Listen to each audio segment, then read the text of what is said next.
오늘 말씀은 무화과 나무의 저주라는 그러한 내용을 통해서 실제로 주제는 믿음의 정체성, 믿음의 아이덴티티에 대해서 우리 주님이 이렇게 저희들에게 분석을 해주시는 그런 내용입니다. 12절에 보시면요, 베다니라는 마을이 등장합니다. 이튿날 저희가 베다니에서 나왔을 때에 예수께서 시장하신지라. 이 베다니라는 마을을 일부러 지금 성경에서 그렇게 기록을 하신 거죠. 이유가 있겠죠.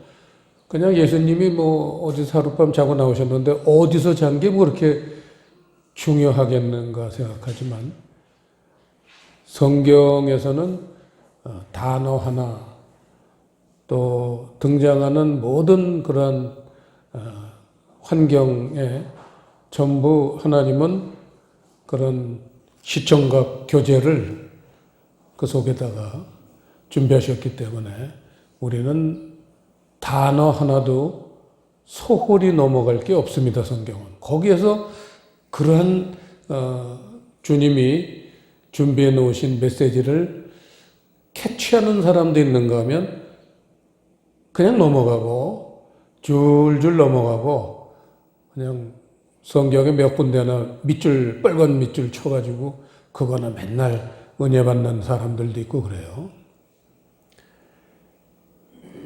베다니라는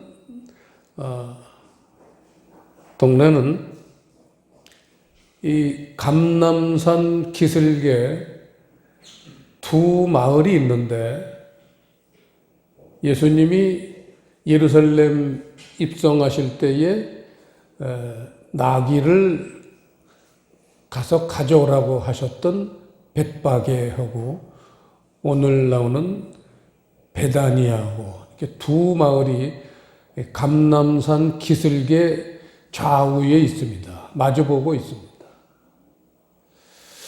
베다니라는 그 마을 이름의 뜻은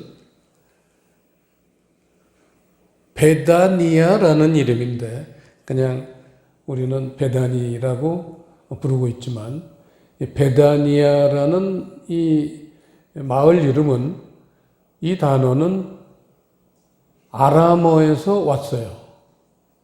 그 당시엔 그 유대에서는 이제 아람어가 굉장히 그 공통어처럼 쓰였기 때문에 많은 사람들이 아람어를 할지 알고 그리고 아주 소수의 지식층들은 히브리어를 알았습니다. 히브리어를 아는 사람들은 아주 지식층이죠. 그리고 아람어는 대중적인 언어입니다. 이 아람어가 이를테면 아수르, 아수르 그런 이름으로 나라가 여러 번 이제 바뀌었지만 그쪽하고 또 이제 이 이스라엘은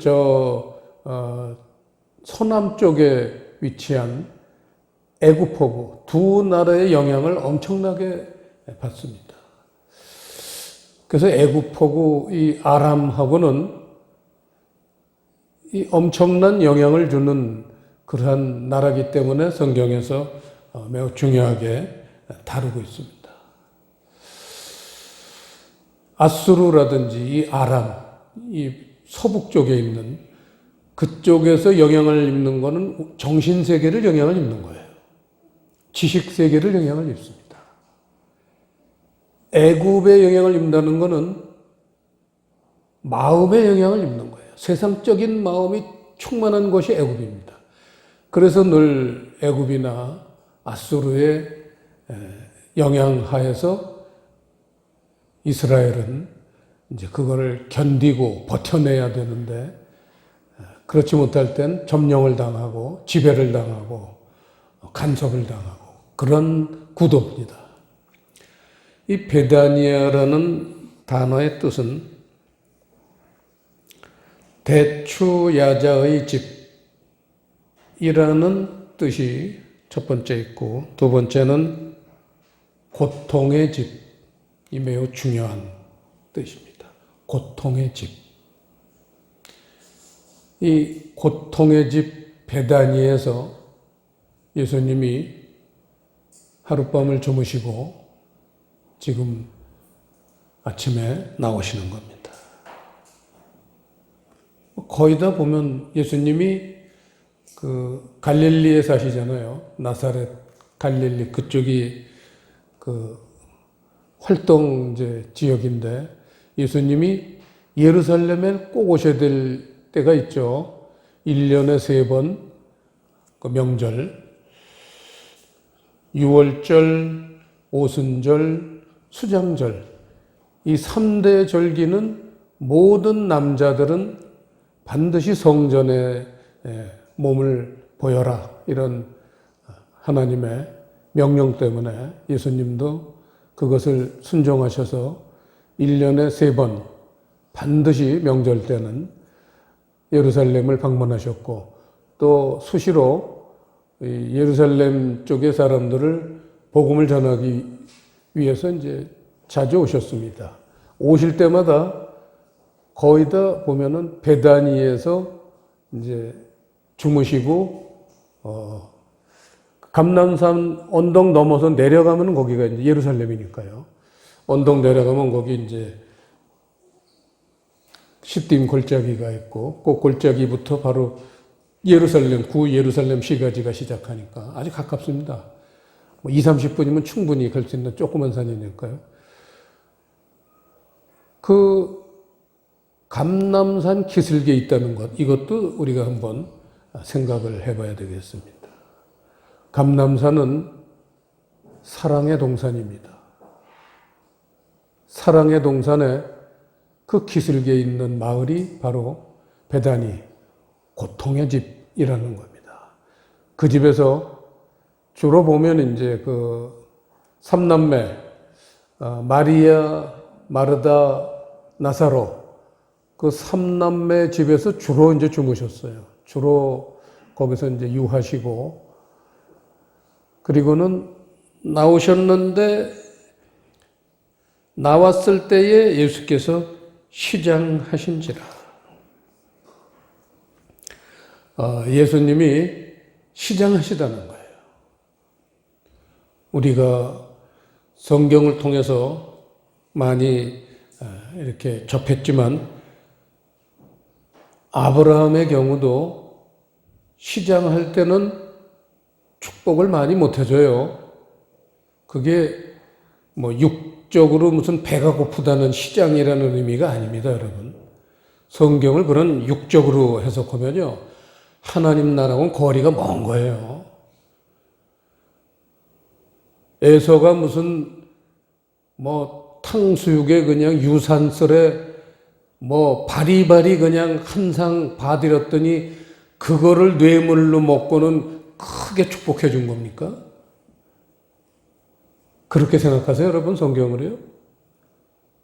하나님의 축복을 밥 한 끼 누가 사줬다고 크게 축복해 줍니까? 그런 식으로 성경을 보고 신앙생활을 하니까 뭐 장로님이 밥 한 끼 사면 그냥 목사님이 축복기도를 해주는데 그것은 그냥 뭐 노아의 홍수부터 나오고 뭐 끝이 없어요. 국이 다 식어요. 여러분, 우린 그렇게 신앙생활하면 안 됩니다. 하나님 세계는 영적인 세계이게요. 영적으로 시장하신 거예요. 아브라함이 시장할 때 축복해 줬겠습니까? 아브라함이 배부를 때에 끝도 없이 축복을 해주세요. 그걸 싹 가로채서 이제 야곱이, 에서 대신 야곱이 싹 머리를 디밀어가지고 지가 이제 축복을 받았지만 그것도 축복받은 거예요. 그래서 야곱의 후손이 지금 우리잖아요. 에서의 후손은 저 중동 사람들이에요. 지지고 볶는 사람들. 복을 못 받았어요. 그 사람들은 국기에도 보면요, 칼이 들어가 있어요. 그 칼을 가지고 성경에서도 나오잖아요. 칼을 가지고 먹고 살게 사막으로 쫓아냈잖아요. 그대로잖아요. 예수님이 우리에게 축복을 주시려면 반대로 우리가 주님한테 이 세상 살 때 축복을 받으려면, 영적인 축복을 받으려면 예수님을 시장하게 해드려서 되겠습니까? 우리도 육적으로 생각하면 그렇죠. 시장할 땐 뭐 잘 안 돼요. 시장하면 사랑도 잘 안 돼요. 예수님을 시장하게 했다는 것, 이게 오늘 말씀의 주제입니다. 주제예요. 그래서 이제 성경에는 이 예수님의 시장기, 이거를 해소해줘야 되는 방법에 대해서 예수님이 우리에게 힌트를 주신 말씀이 있죠. 어디죠? 요한복음 4장. 우물가의 여인하고 대화하면서 결론이에요, 그게. 요한복음 4장을 보시면요. 4장 34절.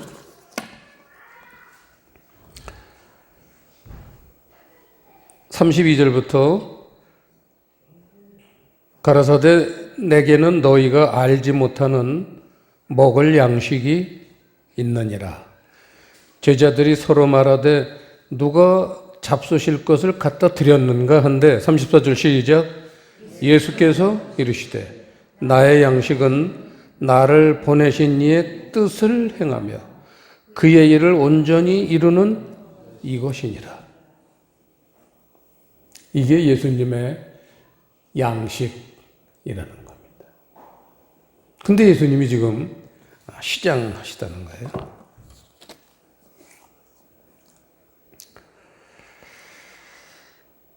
이 베다니라는 마을은 주로 누가 사는 동네냐면 이 빈민촌이에요. 판자촌입니다. 빈민촌 판자촌인데 주로 세리와 창기들이 사는 동네예요. 그래서 이스라엘의 그 역사서에도, 뭐 성경은 아니지만 이스라엘의 그 역사서에 보면은 그 예수님 발에다가 향수를 그렇게 발랐던 그 창기를 마리아라고 기록이 되어 있습니다. 그 세 자매 중에 맏언니인 그 마리아가 그 창기였다는 거예요. 그 예수님이 늘 그 집에 가서 주무셨기 때문에, 그래서 이제 그 엔티 크라이스트 그런 영화들 요새 주제 보면 거의 다 그게 그 마리아가 애인이었다는 거 아니에요. 예수님. 왜 맨날 거기서 잤다 이거예요. 영화 보면 그렇게 나와요. 이제 그런 식으로 그걸 오해하는 거예요. 그래서 왜냐면 예수님이 늘 창녀가 있는 집에 가서 주무신 거예요. 근데 왜 거기 가서 주무셨겠어요? 그곳은 하나님 나라를 위해서 고통하는 마음들을 갖고 있는 사람들이에요.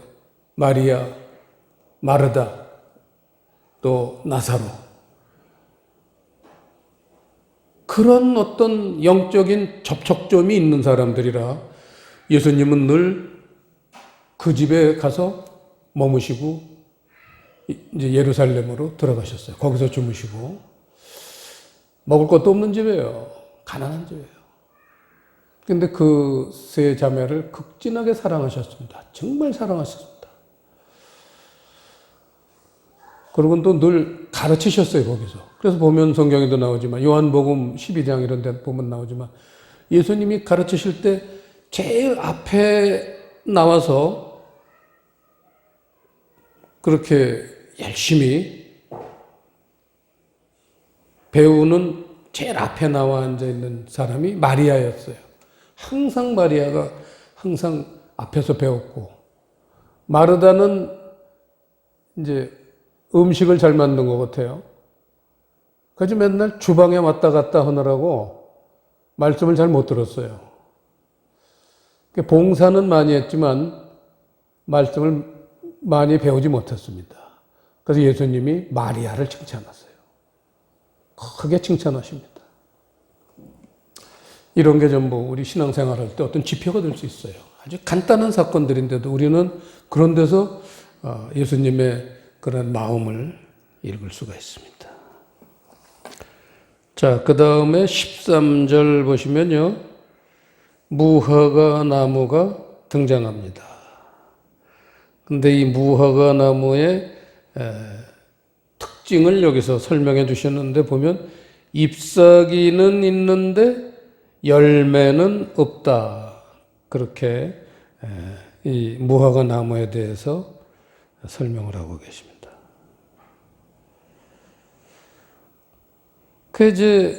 그 나무에 무엇이 있을까 하여 시장하신지라. 예수님이 시장하셔서 무화과 나무에 가서 뭘 좀 그 열매라도 좀 먹을까 하시고 가셨더니 이파리만 많고 이파리만 무성하고 열매는 없더라는 거예요. 그래서 14절에 보면 이 무화과 나무를 저주하시죠.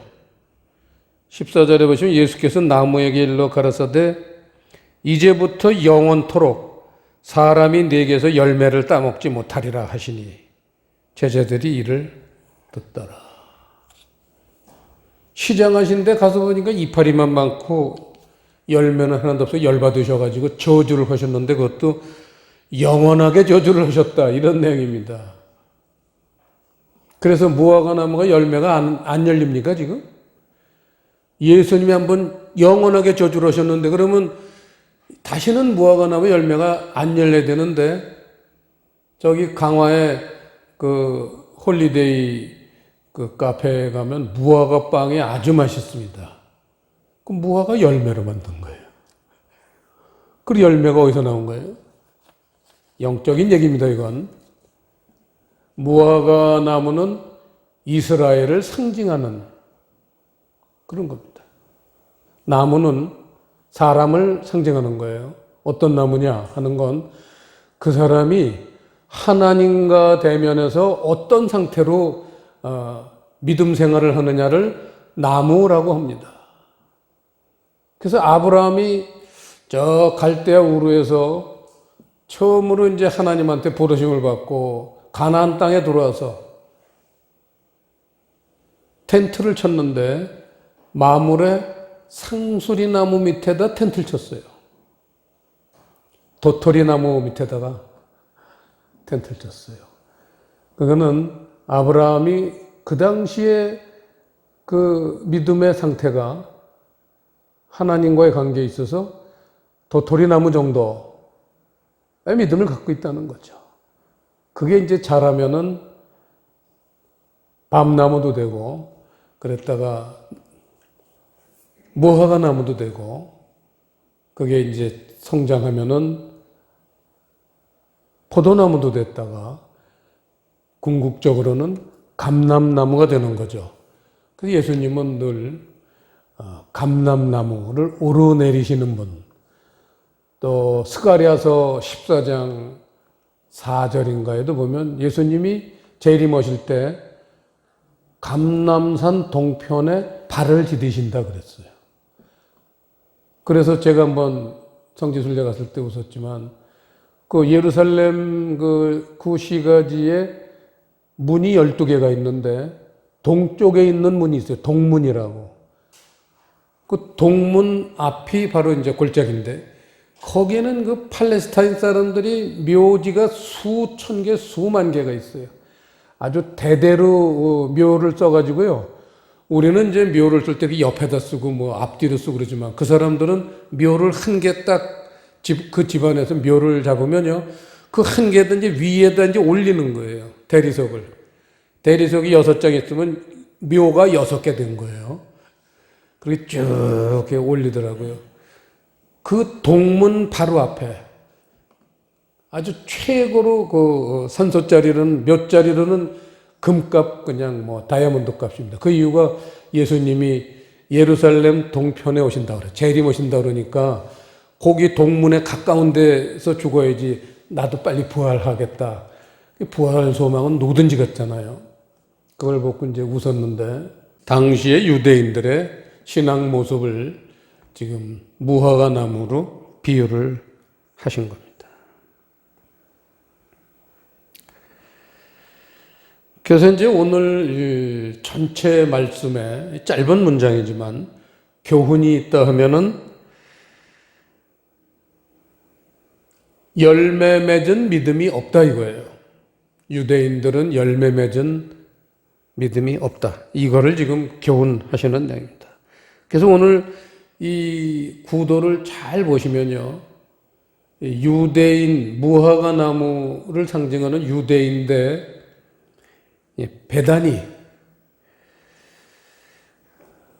베다니에 사는 사람들과의 믿음의 구도, 이런 두 구도를 통해서 우리에게 주님이 말씀하시는 거죠.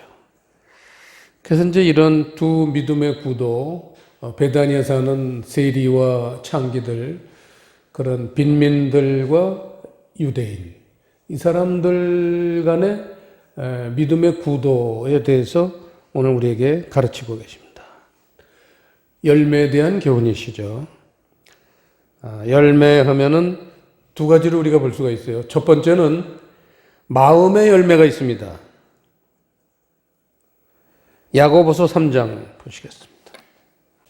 야고보서 3장 13절부터 보시면요. 너희 중에 지혜와 총명이 있는 자가 누구뇨? 그는 선행으로 말미암아 지혜의 온유함으로 그 행함을 보일지니라. 그러나 너희 마음속에 독한 시기와 다툼이 있으면 자랑하지 말라. 진리를 거스려 거짓하지 말라. 이러한 지혜는 위로부터 내려오는 것이 아니요 세상적이요 정욕적이요 마귀적이니 시기와 다툼이 있는 곳에는 요란과 모든 악한 일이 있음이니라. 17절 18절 시작. 오직 위로부터 난 지혜는 첫째 성결하고 다음에 화평하고 관용하고 양순하며 긍휼과 선한 열매가 가득하고 편벽과 거짓이 없나니 화평케 하는 자들은 화평으로 심어 의의 열매를 거두느니라. 이 마음의 열매입니다. 이 마음의 열매의 가장 중심부에 있는 덕목이 뭐냐면 14절에 나오는 진리를 거스리지 말라는 거예요. 진리를 거스리면 세상적, 정욕적, 마귀적이 되고 진리를 순종할 때 17절, 18절에 나오는 성령님이 맺게 해주시는 마음의 열매를 맺게 된다 해서 이 중심에 진리가 있는 것을 우리가 알 수 있습니다. 최근에 이 우한 코로나가 온 세계를 지금 괴롭히고 사람들을 죽이고 그러고 있습니다. 어제 말레이시아 북쪽의 타파 지역에서 원주민 선교를 하시는 박철현 선교사님이 우리 사모님한테 메시지를 보내주셨어요. 그래서 저도 같이 봤습니다. 지금 말레이시아가 그 우한 코로나 때문에 입국을 금지하고 도로를 전부 폐쇄하고 그런 가운데에 그 박철현 선교사님이 섬기는 교회가 한 2, 3천 명 되잖아요. 타파 지역에 원주민들. 그리고는 그 말레이시아에서 같이 동역을 하시는 많은 한인 선교사들이 아주 수고들을 하고 계셨는데 지금 전부 그게 코로나 때문에 스톱이 돼가지고 크게 교회를 짓는 선교사님들이 몇 분 계셨는데 그게 전부 중단되고 또 그 타파 지역의 원주민 교회들 한 1, 200개가 됩니다. 많아요. 숲속마다 교회들이 있고 정말 하나님을 뜨겁게 찬양하는데 엊그저께까지만 해도 알라신을 섬기던 사람들인데 그냥 하나님을 지금도 알라라고는 불러요. 하지만 믿는 내용이 이제 하나님을 믿는 거죠. 알라라고는 부르지만 하나님입니다. 알라 하나님을 믿는 건데 그분들이 이 코로나가 몇 달 지금 그렇게 이제 사람들의 활동을 막니까 끼니가 떨어진 거예요. 그래가지고 어제 메시지 오고 이제 사진도 하나 왔는데 보니까 한 가족이 견딜 수가 없어가지고 가족들이 전부 그 대들보에다가 밧줄을 걸어가지고 전부 거기서 죽었어요. 그런 엄청난 시련과 고통이 지금 말레이시아에 임하고 있고 그 교회를 짓던 그런 선교사님들 전부 중단한 채 하늘만 바라보고 있는데 어제 그걸 제가 보면서 이 우한 코로나의 메시지가 뭔가를 어제 알았어요. 그 사진을 보다가 제가 깨달았습니다. 이번 이 중국에서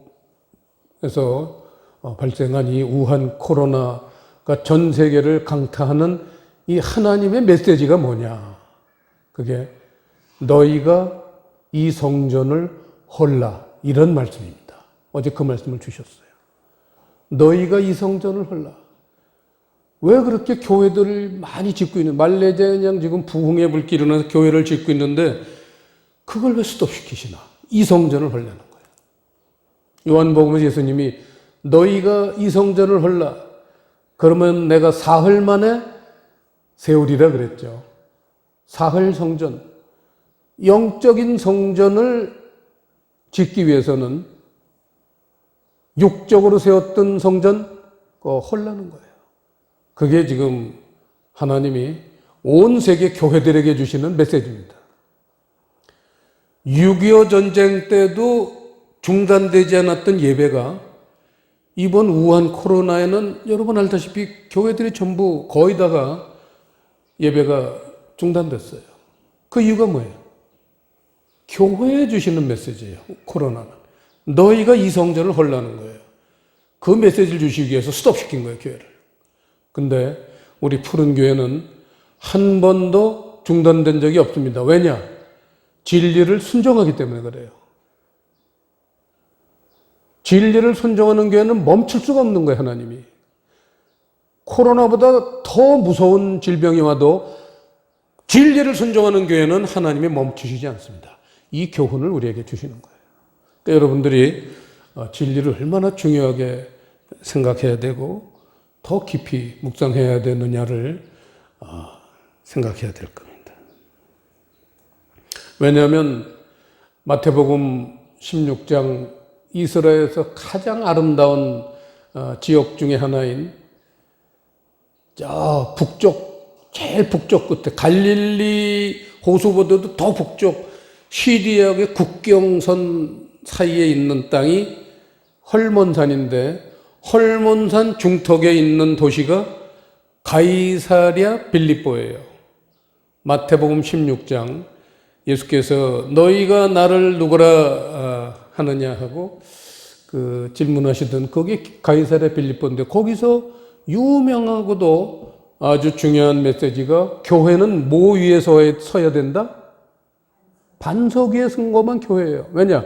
교회는 모래 위에 선 교회도 있고 뭐 자갈 위에 선 교회도 있고 조금 큰 돌멩이 위에 선 교회도 있고 조금 더 큰 돌멩이 위에 선 교회도 있고 큰 바위 반석 위에 선 교회도 있겠지만 천국 열쇠를 주신 교회는 반석 위에 세운 교회밖에 없어요. 지구상에 많은 교회들이 많은 돌 위에 세웠지만 반석 위에 세운 교회만 천국 열쇠가 있습니다. 이 반석이 진리예요. 이거를 종말이 오면서 하나님이 더 강조하시는 이유가 그렇게 믿질 않은 사람들이 그렇게 성경에다 기록해놨고 반석만 천국 열쇠를 주신다고 그랬는데도 모든 교회들이 다 천국 열쇠를 갖고 있대. 천국 열쇠 안 갖고 있는 교회는 없어요. 그래서 그걸로 교인들을 천국으로 인도하겠다고 지금도 얘기를 하고 있습니다. 왜냐하면 보이지 않기 때문에. 그 열쇠가 보였으면 그만 안 가진 사람들, 가진 사람들이 구별이 될 텐데 그 열쇠가 보이질 않으니까 다 가졌다는 거예요. 그 열쇠는 반석을 가진 교회만 갖고 있는 교회입니다. 그걸 마태복음 16장에서 말씀하시는 거예요.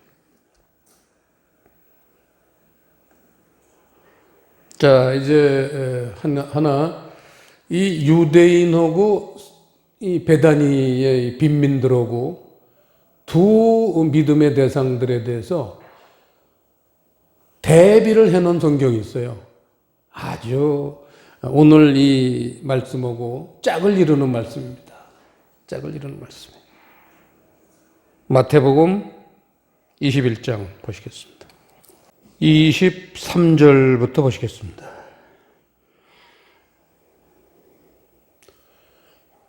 예수께서 성전에 들어가 가르치실세 대제사장들과 백성의 장로들이 나와 가로되 네가 무슨 권세로 이런 일을 하느냐?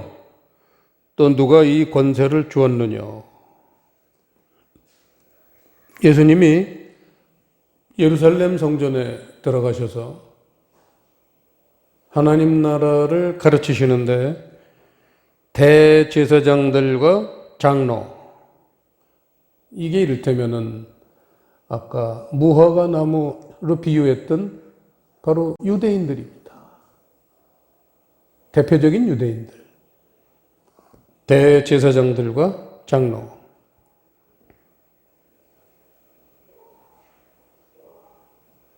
이런 사람들이 등장을 하는데 이 사람들이 예수님의 가르침을 받고 있질 않죠. 내용을 보면 덤비는 거죠. 시비 골라 왔던 거예요. 성경 공부하러 온 게 아니에요.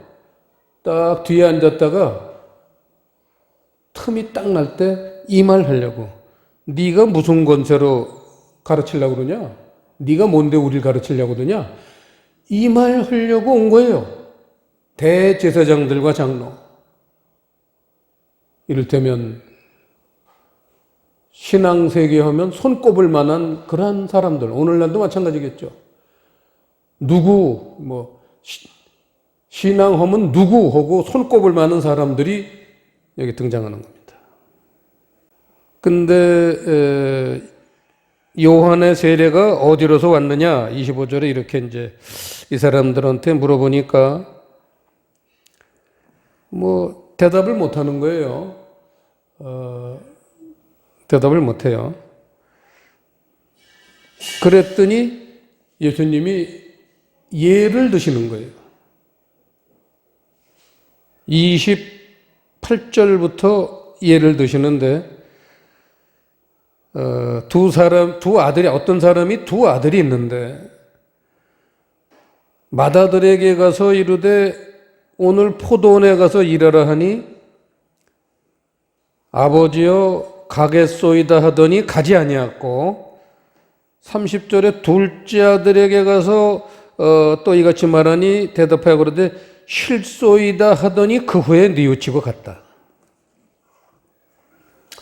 여러분 지금 내용이 무슨 내용이에요? 두 아들이 있는데 어디 가서 일하라고요? 포도원에 가서 일하라는 겁니다. 포도원에 가서 일을 하면 포도 열매를 맺겠죠. 그 포도 열매를 가지고 포도주를 만드는 거예요. 진리의 말씀입니다. 진리의 말씀을 추구하라. 그렇게 했더니 맏아들은 네 하고 실제로는 안 했고 둘째 아들은 싫다 그랬어요. 내가 다 아는데 하나님 나라 다 아는데 뭐 또 새롭게 무슨 진리의 말씀 뭘 또 새롭게 배우느냐. 실소이다 하고는 나중에는 갔다는 거예요. 뉘우치고 갔다는 거예요. 그러면서 31절 보시면요.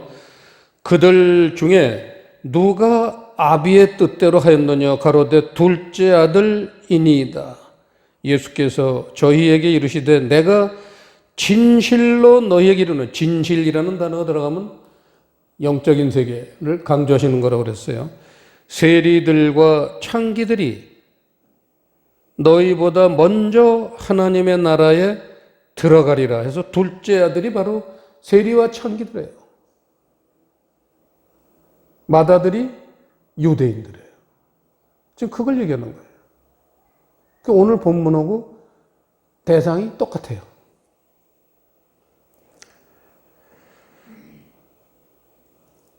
세리와 창기들은 고통의 집이라고 그랬잖아요. 베다니아. 고통을 가지고 사는 사람들의 영적인 고통이 있어요. 영적인 번민이 있어요. 영적인 고뇌가 있어요. 먹고 사는 고뇌가 아닌 거예요, 이게 지금요. 직업이 뭐냐, 재산을 얼마나 많았냐, 이게 아닌 거예요. 영적으로 늘 뭔가 마치 누가복음 18장에 보면 왜 과부의 그 원한 얘기가 나오죠? 똑같은 얘기예요. 그런 그 과부처럼 내 원한을 풀어주소서. 그 사또한테 가서 내 원한을 풀어주소서. 그게 과부의 고통이에요. 과부의 고민이에요. 과부의 번민이에요. 이러한 번민을 갖고 사는 사람인가? 그저 하나님 나라에 대해서 그저 직분이나 받았고 먹고 살기 등 따서고 배불르니까 배 두들기고 사는 사람인가? 차이가 이거예요. 32절 요한이 의의 도로 너희에게 왔거늘 너희는 저를 믿지 아니하였으되 세리와 창기는 믿었으며 너희는 이것을 보고도 종시 뉘우쳐 믿지 아니하였도다. 세리와 창기들은 그저 운명이 이렇거니 내가 이렇게 가난하게 태어났는데 어떻게 몸팔 거밖에 더 있냐? 그게 창기예요. 사기치고 못된 짓 해서 돈 긁어먹는 거밖에 더 있냐? 이게 세리예요. 여러분 알다시피 세리는 그 로마 제국에서 사람들한테 세금을 걷어오라고 그러면 예를 들어 10,000원을 걷어오라고 하면은 그 로마 제국에서 뭐라고 세리들한테 그 지시를 내렸냐면 10,000원 이상 걷는 건 네가 먹어라 그랬어요. 꼭 로빈 훗 록슬리가 얘기 보면 왜 그 영주들이 세금을 걷어오라고 그러는데 그 영주가 지시한 세금 이상 걷어오는 건 걷어오는 사람이 먹잖아요. 그래서 너무 뜯겨서 견딜 수가 없으니까 이제 숲속에 있던 로빈 훗 그런 가난한 사람들이 반란하는 얘기가 로빈 훗 얘기잖아요. 마찬가지로 똑같아요. 10,000원 이상 걷어오는 건 네 재주권 네가 먹어라. 그러니까 그냥 재주껏 협박을 해서 뜯어가니까 백성들이 먹을 게 없어요. 그게 유대인이에요. 그런데 세리와 창기는 늘 뉘우치고 믿었다는 거예요. 영적으로 늘 자기가 부족하고 모자라는 그러한 사람인 것을 알고 늘 주님한테 하소연하고 고통을 하고 그러니까 하나님이 심령이 가난한 자는 복이 있나니 그 말씀대로 이루어 주시는 거예요.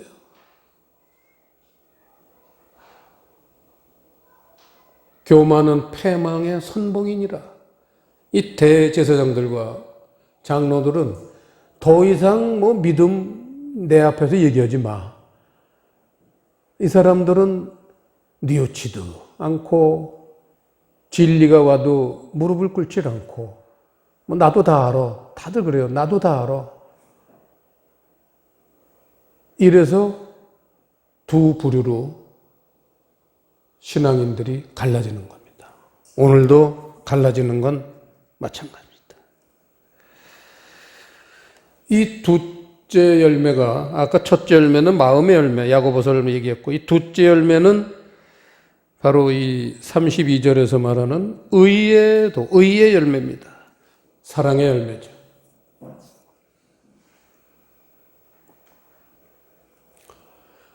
그러면은 이 대제사장 혹은 장로들, 이 종교 지도자들은 무슨 열매를 맺었을까요?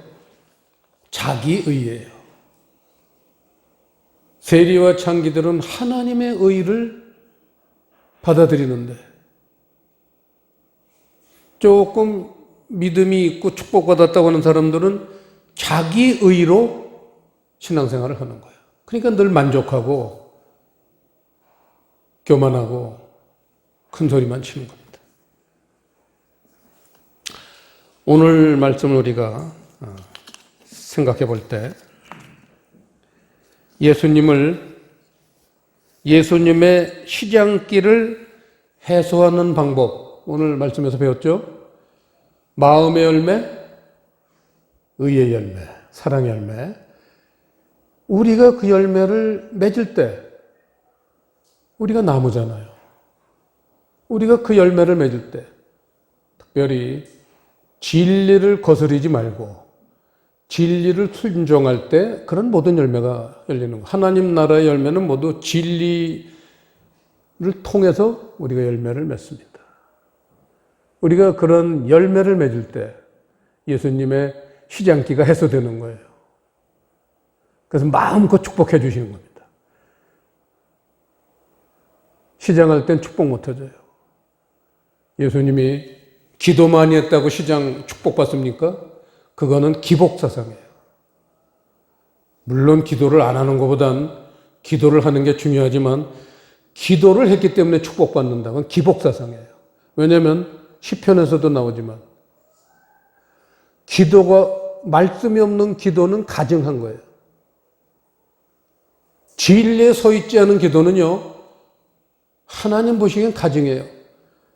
그 인간들이 불쌍하니까 그래도 응답은 해주시지만 가증한 거예요.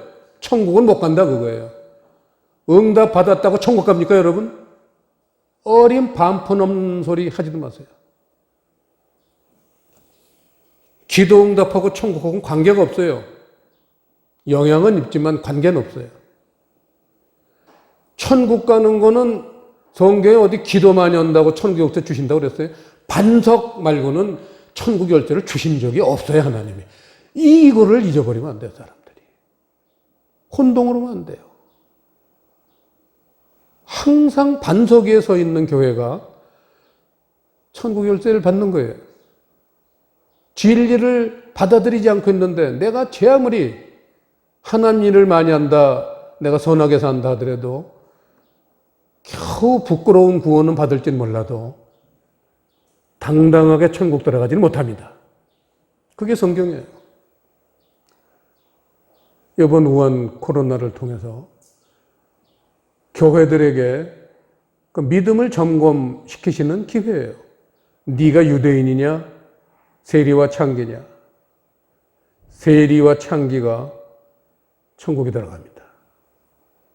너희보다 먼저 천국에 들어간다. 그렇게 표현은 했지만 유대인은 천국 들어가기 쉽지 않습니다.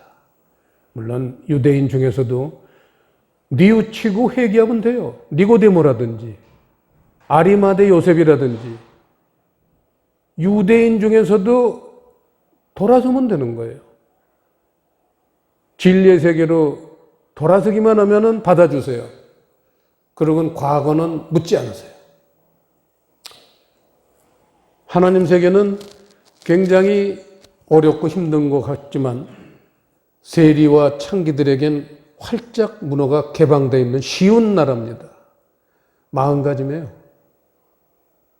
교만하지 않고 겸손해서 늘 마음의 고통을 가지고 천국을 향한 고통. 저는 정말 아는 게 없습니다. 하는 게 없습니다. 이런 고통을 가지고 사는 사람들한테는요, 하나님은 항상 길을 열어주시고 천국으로 인도하시는 그런 분이신 것을 우리 모두가 믿으시기 바랍니다. 기도하시겠습니다. 아버지 하나님, 오늘 유대인과 빈민촌의 사람들을 대상으로 어떠한 신앙인인지를 한번 점검하게 해주시고 어떠한 목표로 살아가야 할지를 알려주셨사오니 성령님, 저희들을 불쌍히 여기시고 긍휼히 여기셔서 우리 모두가 세리와 창기처럼 겸손하고 늘 자기를 돌아보고 늘 천국을 향한 고통 속에서 번민 속에서 살아가는 사람들이 되도록 인도하여 주시옵소서. 감사를 드리오며 예수님 이름으로 기도드리옵나이다.